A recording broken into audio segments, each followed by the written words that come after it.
құйрықтардың бәрін паприкамен неге салып алдық. Мінекей, енді бұны морозильникке саламыз.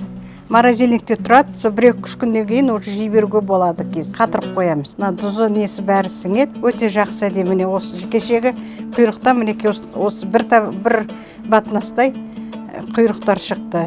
Өте үлкен қылған жоқпыз, кішкентай қылып. Алуға, жеуге ыңғайлы болсын деп осылай кесіп, сақтап әдемілеп алдық. Иісі шығып тұр. Коптить еткен ыстағанның иісі шығып тұр. Мінекей осылай істеңіздер, мінекей. Біздің каналдан қараңыздар, мінекей қандай тамаша. Қып-қызыл бәрін.